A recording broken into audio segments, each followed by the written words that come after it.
Hello, everybody, and welcome back to an episode of the Renewables podcast. And today we're going into lighting and everything. But before we jump into that, how are you doing, Mark?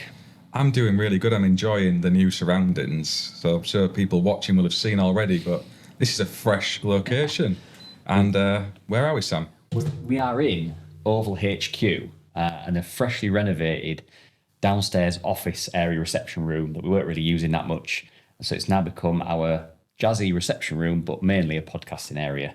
So we've got foliage, which I'm hoping doesn't fall down on my head because I put it up about an hour ago. But yeah, we're just trying to make another space for the podcast. And as we grow, make things better and everything like that. Because Mark has been very much enjoying the new bit of techie stuff we've got. I don't even know what it does, to be honest. But the new mixer. Yeah. He's not talking about the Temu special light behind his head that I splashed out on. It's the Rode mixer. It's something else. The old one was using his old dials and takes a bit of setting up. This is just a wizard and it's done. So yeah, we're hoping to keep things rolling, keep things improving. So yeah, if you haven't liked and subscribed, I'm going to get you before the end of the podcast on this one. So if you haven't liked and subscribed to the YouTube channel or follow us on Spotify and Apple Podcasts and anywhere like that, then please do to keep in touch with all of the podcasts that we bring out. However, it's time to introduce John. How are you doing? Very well, Sam. Thank you very much. It's a pleasure to be here, and it is a great surroundings. You've done a really good job. Yeah, well, thank you very much. And John is from Renewables. You might be able to see on his top if you're watching this. And we're going to get into the world of energy efficiency. And we've had some really great chats off camera, so hopefully we haven't used all them up before we jump in. But you see, we're all sporting our Greg's cups as well. They're in the Christmas cup. We're going to interrupt today's show to talk about a new product from Proteus, the sponsors of our lovely little home here on the Renewables podcast. And this is a Type B RCBO in single module format. And this is a super exciting development, I think, in the world of switchgear for us as installers. This is 10 kA rated and bi-directional with all the right markings and logos on. I'm going to pass this over to my co-host Sam for him to have a look at. See what you make of that, mate. Yeah, it's. I actually dug out in the unit where it's just next door to where we sat now, an older Proteus RCBO. This is a Type A and it's a 6 kA one. And the difference in the size is next to nothing. So this is the older one here and this is the new one. So it's basically the same size, but this is a Type B, and we know there's a lot more that goes into a Type B RCBO than does a Type AC. So it just shows the progression there that Proteus are on and trying to save us space in these DBs by literally having next to no height difference on the two products. I know, I mean, the Type B normally would be a couple of modules wide at least, probably more, and they've got it all into one single space is incredible. And I know from speaking with a contractor over on DMs who'd had his MCS assessment recently, was saying that the assessor had said he should have a Type B RCBO feeding into his battery storage system, which is outdoors, which is interesting. So I think we're going to see the growth in application of these things. And it's just nice to see the range of stuff Proteus have got out there for us as installers. And there'll be a link in the description alongside wherever you're watching or listening to this to go off and check that out. Let's jump back to the chat. Exactly. So it's that time of year now. It's great. And I know Sam sat over there because John's 6'10", believe it or not. I'm not as small as I look on camera. He's as good as a giant, just like Matthew. So I'm the one looking small in the corner. Yeah. No, but that wasn't on purpose at all, Mark, I promise. But yeah, John, thanks very much for coming and basically going to give us a bit of a masterclass on LED lighting, and we're going to kind of relate this podcast towards energy efficiency, because like we were just chatting about before we came on camera, it's okay installing a lot of energy producing products like solar PV, storage products like batteries, but actually a really good way to make your home or your business more energy efficient is actually to reduce what you're using, not just how you produce or where you get the power from. So that's why we're keen to chat to John at Renewables about all this. So yeah, looking forward to it, Mark. Yeah, it's a good angle. I think we've all seen this through the course of time as electricians, John. I'm going back maybe 15 years now with LED, when that first started being the conversion phase, if you like, going from your metal halide fittings or even your battens as we've got above us here. Sam's still yet to do his. I'm still yet to do mine, actually. So you've seen that, I guess, over the last 10, maybe 20 years even. Absolutely, absolutely. I mean, I've been with the business now for nearly 20 years, so I've seen from when LEDs first came into fruition of mainstream lighting all the way through to where we are today. And I would always refer to the original LED, the indicator LED. You see it, it's like a little bulb at the end of your Sky remote where you press one and it flicks on, and they're absolutely fantastic for that. Hence, they're still as part of the product today. Yeah. But when it comes to mainstream lighting, you're not going seconds, you go in hours or sometimes days of continuous burn, continuous heat developing within the back of the LED and going through the pins. So trying to take the heat away as quickly as possible for longevity of life is key. So that's where the market has gone from the bulb type, for want of a better description, to what is now a semiconductor. If you looked at an LED chip these days, you wouldn't believe that light actually came from it. So we've seen the journey. Yeah. So what's your background then, John? Have you been in lighting for a while, or have you just joined it? Yeah, no, absolutely. So I've been in lighting for as long as I can remember almost. I've always had a little interest in lighting. And when the opportunity came up, I was, I won't name names, but it was either a lighting company or a switch and socket company. And the lighting kind of excited me a lot more than switches and sockets. Okay. But before that, I was working for a national wholesaler. I worked my way through the ranks there. And prior to that, I was on the tools. I did my apprenticeship. I did a 5-year apprenticeship. Then my first year building a metal toolbox, rather than before you even touch anything electrical. So I've kind of worked the, say, 3 different avenues within the industry. Yeah.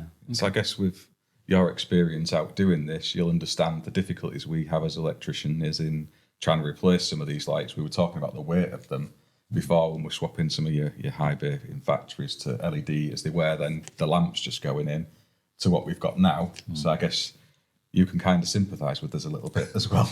Absolutely, especially doing a larger project. I remember doing a school once and there was all 8-foot twin battens with those switch style ballasts, and you're taking those out. You're carrying 2 or 3 at a time and you're getting a little bit out of puff, Yeah. You did the same now. You'd maybe carry 10 at a time. Yeah. So it's a huge difference in the manufacturing process. And recyclability as well, isn't it? Yeah, it's I've noticed it through my apprenticeship. We were fitting the halogen ones, and it about took your skin off on your hand if you hadn't left it long enough to cool down before you took it out. And then the LEDs came out, but we were just discussing about how big like the GU10s were, how long they were, and you sometimes couldn't fit them back into the downlight cans that you had before. So it was kind of one of those early challenges with LED domestically anyway. And I think my limited knowledge on it, but I think that was because it had to have such a big heat sink on the back to try and get rid of that heat, because obviously it was early days for them. But you must have seen that development of, if we just take one product like that GU10 lamp, you must have seen the huge leaps in its development over the years. 100%, yeah. I mean, I remember those lamps very, very well. And often, because the products were, a lot of the manufacturing process was by hand, they were over-engineered. So the heat sinks were bigger, a different type of material, a different type of paint. And when you're putting a lamp into another product, into the body of another product, you don't know the ventilation, you don't know the heat buildup.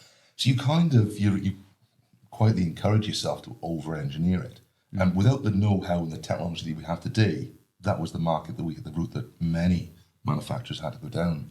So yeah, quite rightly, you'd get an oversized can, or it just wouldn't fit in, and it would be another challenge as an electrician to finish the job correctly. So I guess the big driver with LED, mass market LED, would be in like the office spaces and commercial warehouses and stuff, that saving energy. That was like the big sales thing, wasn't it? From maybe 10 years ago it started, where you'd have these companies like ours spring up doing just LED light exchanges to get those bills down for a customer. So if you think of, I imagine this estate all in old-fashioned lighting, shall we say, and it's all on virtually all of the time because everybody's in work and they want nice bright environment. And if you swap that the next day to LED, that meter stops spinning as fast, doesn't it? That's the raw truth of it. The payback time on LEDs is, if it's like a decent, like an office space, like you've just mentioned, where they're on for good amounts of time, the payback time on LED is unbelievably fast for commercial environments. I remember early doors when I set up on my own, and I was looking at converting, and when I was working for the old company, actually, we did just that. We were pricing to do LED change outs for companies around where the company I was working for was based. And you were looking like it would break even after year one. And you were like, and these LEDs back then, however good the warranty was, when we guaranteed for like 5 years or something like that, and you were like, it's just a no-brainer. As long as a company has the capital to put into it, it was just a no-brainer, because we were chatting earlier, John, as well, weren't we, about the lighting levels and sometimes maybe even reducing the number of units that you have to fit to actually provide that office space with light, because the light levels are better with LEDs? Quite often, yes. I mean, LEDs, to begin with, people were encouraged to go with a very, very cold white, maybe 6,500 Kelvin, which becomes quite uncomfortable. And by doing that, you shut off melatonin and you trigger things like cortisol, the stress hormone, and you put people into what could be a peak state. But you're overdriving your workforce. You put people into the peak state for too long, and they get stressed, and inevitably you get that phone call saying, I'm not coming in today, I'm sick, the doctor's signing off. So lighting that's maybe the wrong colour can impact your circadian rhythm, your body clock, in also a positive or a negative way. So it's something we've got to be aware of and manage. But LED is a very, very directional light source. So typically when you had a fluorescent tube, T5, T8 maybe, that would be releasing light in a 360-degree radius. So it'd be having light just bouncing up into the back of the product. Yeah. And the carcass was always painted white to try and bounce the light back down. But you'd have an upwards light ratio. So you knew there were losses. And dependent on the product, you could be losing up to about 40% worth of the light before it actually made it out of the product. With LED, it's very directional. So you don't get the upwards light ratio. Normally, it's 100% of that is coming down. So we're utilising the light exactly where we need it. So it's not just a monetary efficiency that we're kind of looking at now, which is very, very impactful, but it's a light efficiency as well. So quite often you can save your wattage, but you can do the same job with less lumens. Yeah, I suppose that's a different type of efficiency. It's like human efficiency in the workplace. You're saving money on the electricity bill, but you're also creating a nicer work environment for the workforce that are working in that area, and potentially getting more out of them, I suppose. But which is for someone that isn't in lighting, just seems to like, it just blows my mind that can be such a byproduct of either going, for us as electricians, warm white or cool white, or daylight, and you're like, not sure which one, but there's more to it than that, than just choosing which colour you like best. Yeah, I think the control you get with LED lighting is what really sets it apart to older-fashioned traditional lighting, where you can now swing through those colour codes without swapping lamps. Yeah. We've gone on that journey, haven't we? Even where, your GU10 equivalents, you can have 3 colour codes built into the product. But I'm thinking of places like hospitals, schools, theatres, aircraft, transport, where they might want to change that colour code at different times of the day and based on different activities in those workspaces. And LED is the only real way you can do that without having a very busy maintenance or caretaker team swapping lamps.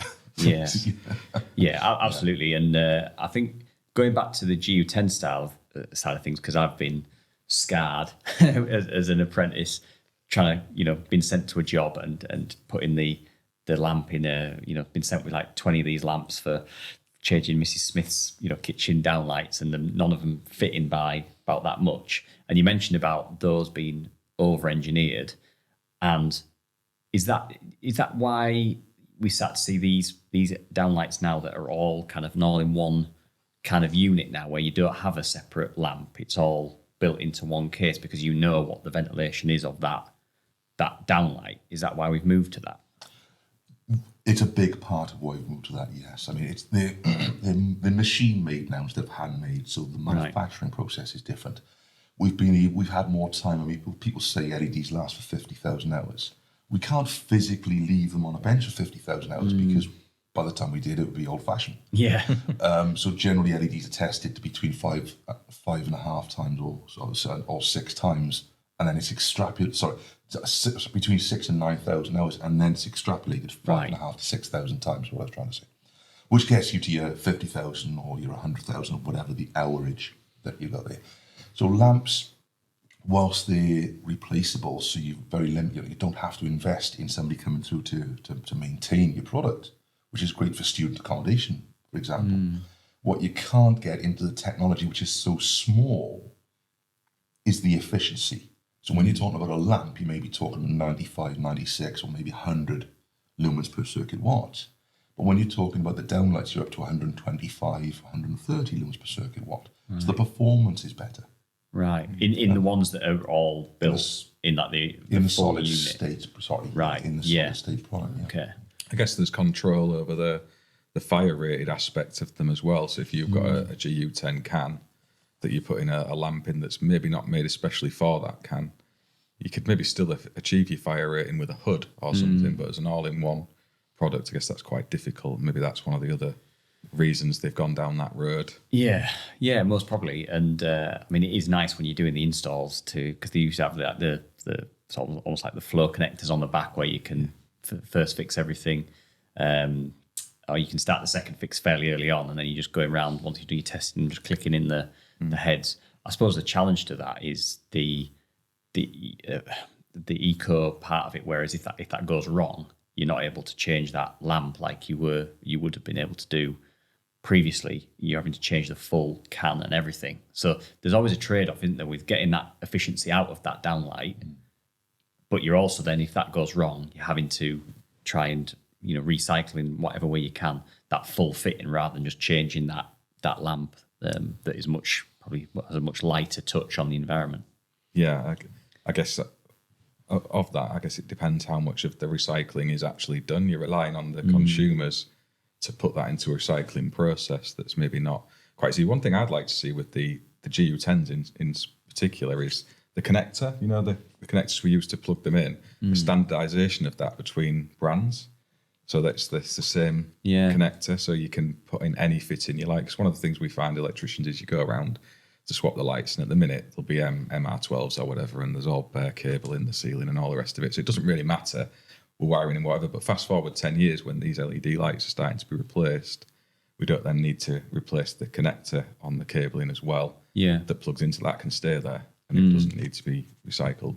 Much like the USB charging leads in our phones and things, where they're all been standardised now. Yeah, I think that's maybe something that industry could maybe look at. Yeah, definitely. Certainly consideration from part of the circular economy. We've got a saying within the business of trust robots, because we want to be the industry's most trusted lighting supplier. And to do that, we can't nail everything because the technology and the processes aren't always there. But what we can do is be as open and transparent as possible with all the specifications that we work with. Outside of that, taking contractor-led feedback into account, we've recently done it with 2 product launches.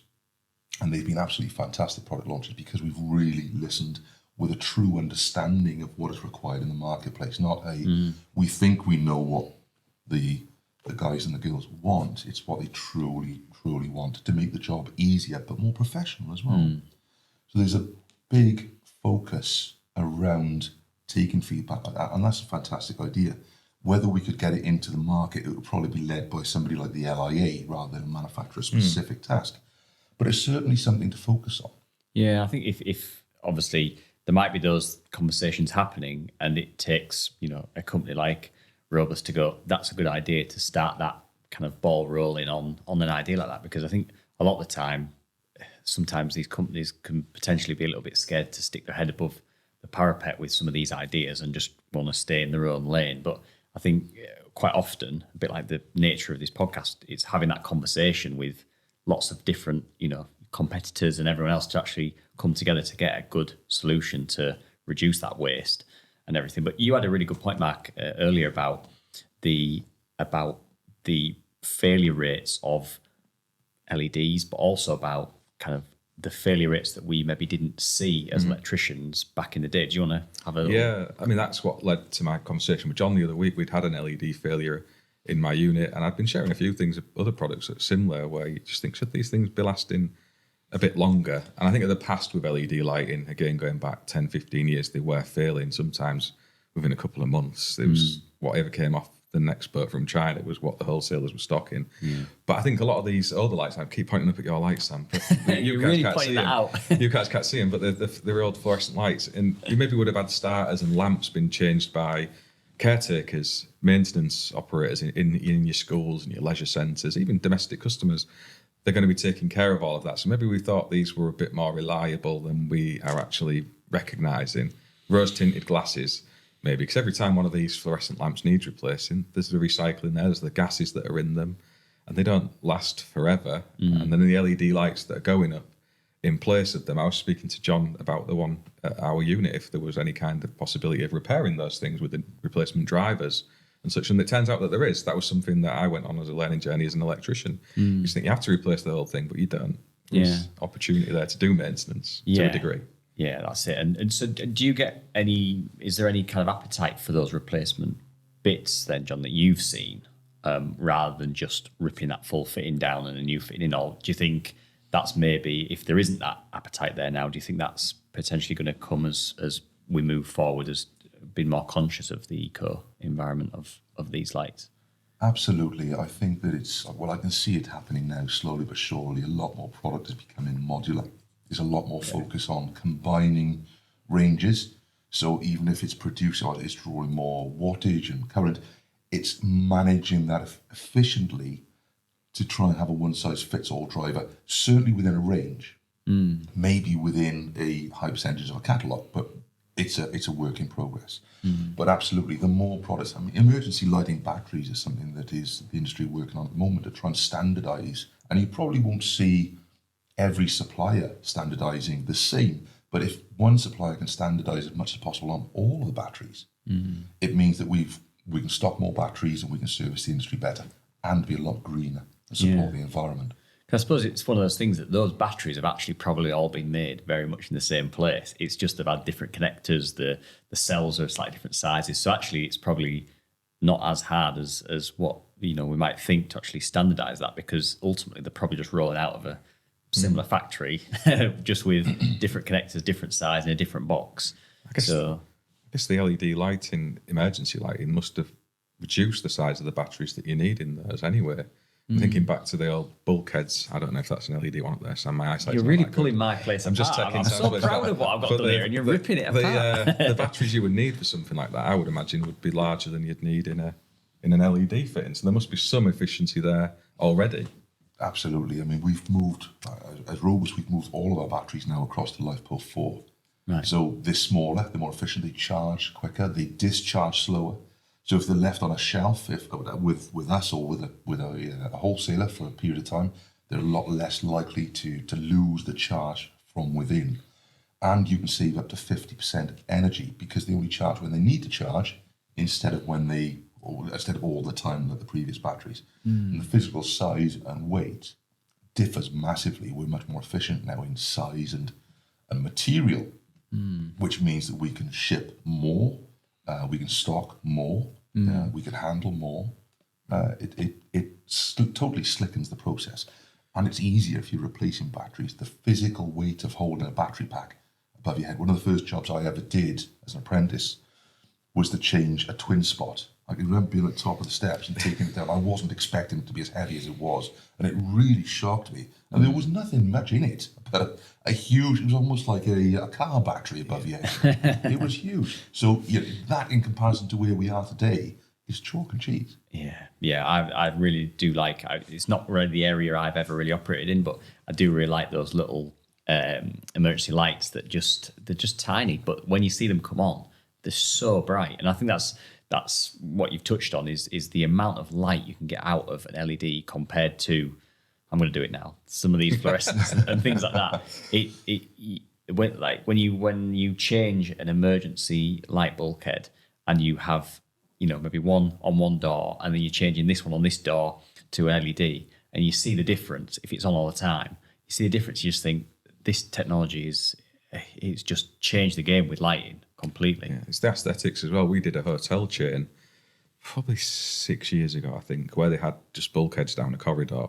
And they served the purpose for the emergency lighting, but, they're not the best looking things, are they? Now you can recess those little mini spots, and in normal operation, you'd never even really know they were there. No. And then when you actually put them on to test, that was a big complaint we used to get with doing emergency light testing in hotels, was the lighting level while you were doing the test. Even during the day, there's not a lot of natural light in the corridors. They would still want guests and customers in. But with these mini spot LEDs, it's actually still quite bright. It's not as it would be with the normal lighting on, but it's good. There is a difference there, and it's that brightness and ease of install. You can pop these in a piece of cake, really. They disappear. Nobody wants to see emergency lighting. Nobody wants emergency lighting until there's an emergency. And then everybody wants emergency lighting. But making emergency lighting as inconspicuous as possible on a day-to-day basis, it is certainly a requirement. I mean, we've recently relaunched our emergency range, but with black body and white body, to just try and get them to blend into the background a little bit. But I do remember a project that we got called in to do, and the customer wanted to see nothing. So we covered the emergency escape routes in the end with LED tape because it was as inconspicuous as possible. And we could just lace it around the skirting boards at an angle so it was shining directly onto, you can't bounce emergency lighting. It's got to be direct. So we just bounced the strip straight onto the floor, and it was perfect, and he was over the moon. So it's another key factor of emergency lighting is LED tape. That LED tape is fantastic, isn't it? It is. I'd seen that on a railway station, actually, with emergency. Somebody posted it on LinkedIn, and I thought that's a really good idea because you can maintain the lux level on an escape route along its whole length. Yeah, rather than just spots along the way. And it's so modern looking as well. You see this going into people's houses anyway now, don't you? Where the corridor is basically just like either a jazzy pattern or it's just a straight run or something like that, and they can get it to come on and kind of illuminate as they walk along it, and it just. Yeah, I think the wife is quite interested in me having to do that, so I might be tapping you up for some, John, soon, but we'll see. I got asked about putting some of our stairs the other week, and I was like, you can't drill into that wood. And she'd actually asked Matthew, who's an electrician as well, and he's like, of course you can. He just didn't want to do it.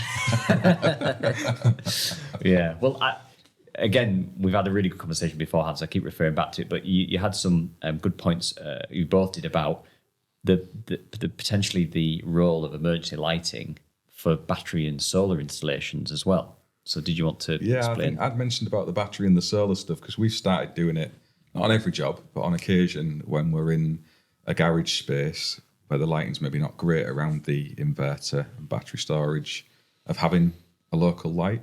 Just thinking that sometimes there might have been a power cut and that's the reason that the battery system started to work. And it done its job and discharged itself. And the customer might go back there to see, why is my whole home backup not working when everything else has failed? There's an emergency light there so they can see what's going on. But John made a really good point about the wider home. And we're worried a lot with PAS and smoke detection in a property. But when a place is full of smoke, that lighting to get back out at those times when it's an emergency is maybe no bad thing. And maybe that's something we need to be looking at more widely. We've just spoken about these little mini spots, how easy and discreet they are. Should we be putting them on every landing space in a domestic home? Maybe that's something that the industry of things needs to consider. I would, since I've got on my high horse about this, about PAS, I seem to be chatting to everybody about it, and it does feel sometimes that you are banging your head against the wall trying to get people to even have smoke alarms, even a really basic system.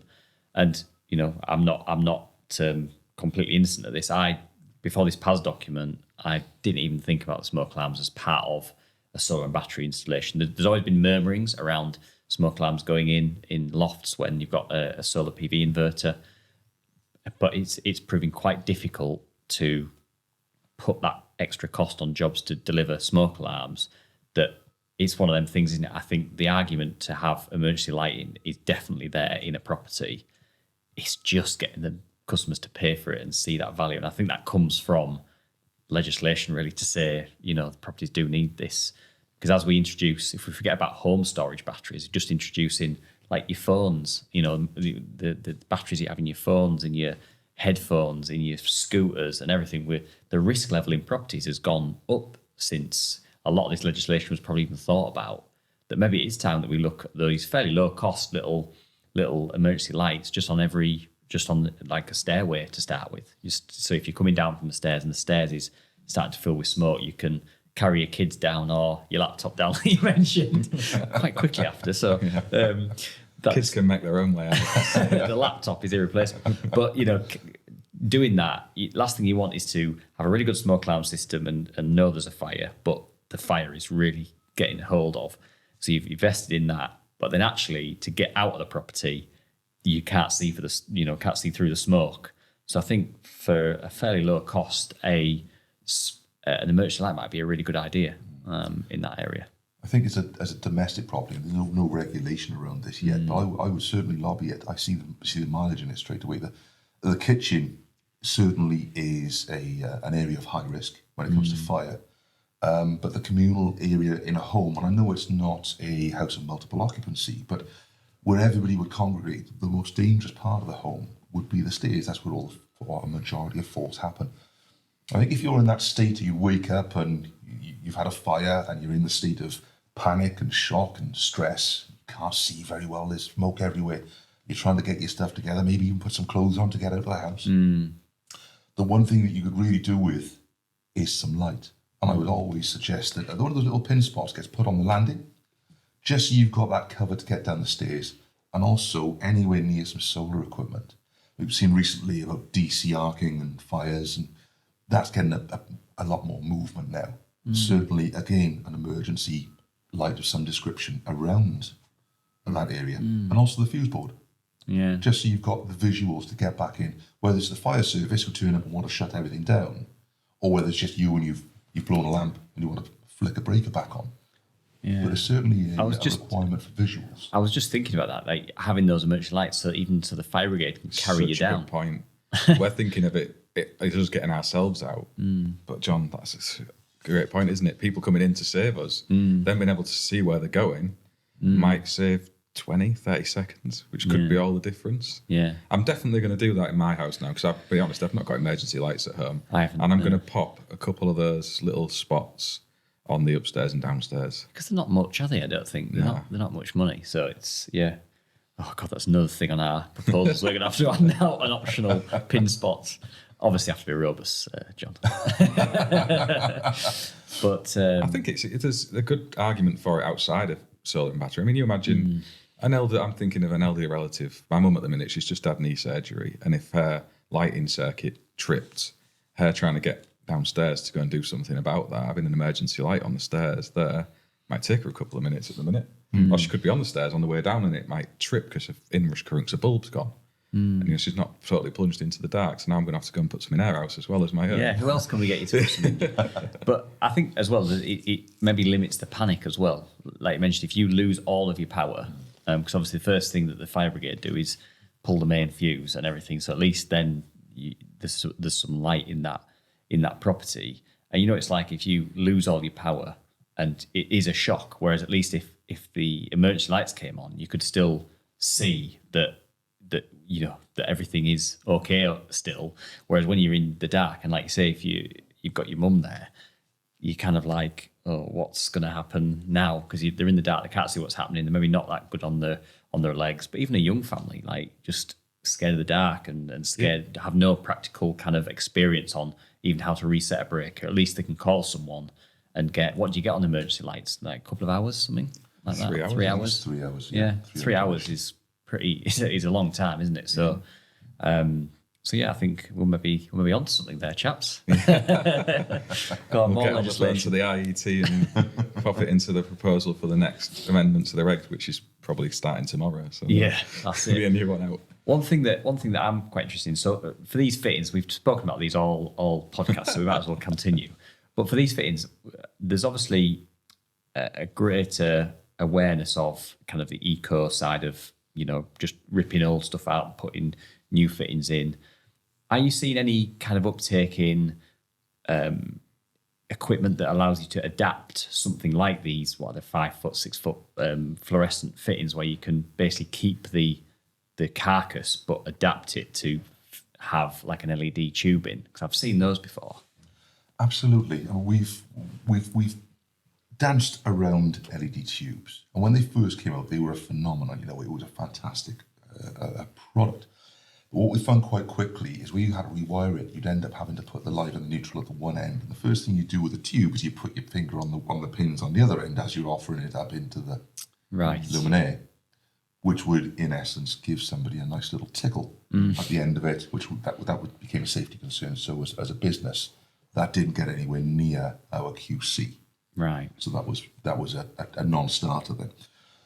But what we find, we've got an engineering department over in our head office in Dublin, lovingly known as conversions.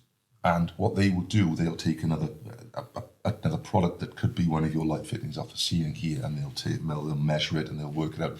And they can install LED modules, whether it's an LED flexible tape format or a more rigid approach, which is sort of bolted into the base of the product.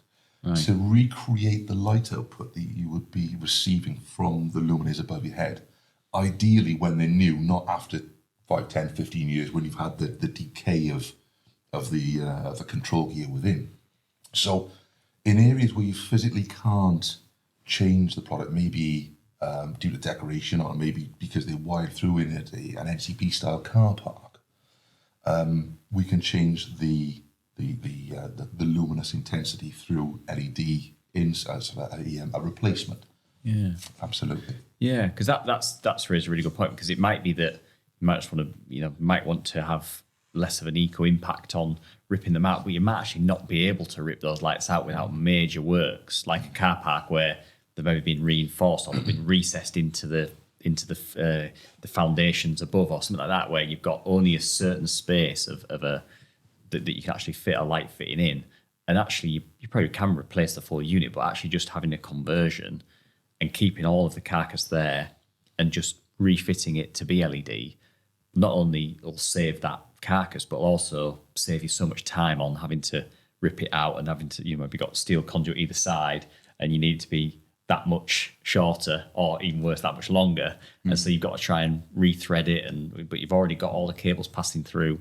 So yeah, that's all the buildings with asbestos in the ceiling sometimes as well. We had a school plant room where all the containment had been put up in the 50s or 60s or whatever when they thought asbestos was not dangerous. And the lamps had been mounted onto that conduit, and the school didn't want the hassle of having the ceiling taken out because they had all of their other plant pipe work and stuff across there. And it was a case of reworking with the existing fittings so there was no interference into the ceiling above. So there is cases for that, and it's great that you can do that as a company, because it's always going to be a challenging opportunity there for somebody. Yeah, it becomes beautifully efficient because you're retaining the body, the reflector, the diffuser, the end caps, the earthing structure, maybe if it's passing an earth through a conduit onwards to the next. So the replacement part is naturally the fluorescent lamp will come out anyway after a period of time. And you probably see less and less of those in the market now, and soon there'll be none. So the throwaway part or the recyclable part just becomes the control gear and not the complete unit. Yeah. Yes. So we're going to leave our conversation with John there for the moment. We're trying to split these up into 35, 40-minute segments, and we're going to come back next time and get into all of the chat around reducing our consumption and the impact that can have on battery storage. Huge thanks to John for giving us the time on this one, and if you've enjoyed the show, please don't forget to give us a thumbs up and subscribe to the channel. Leave your comments in below and we will get back to you as always, and we'll see you next week.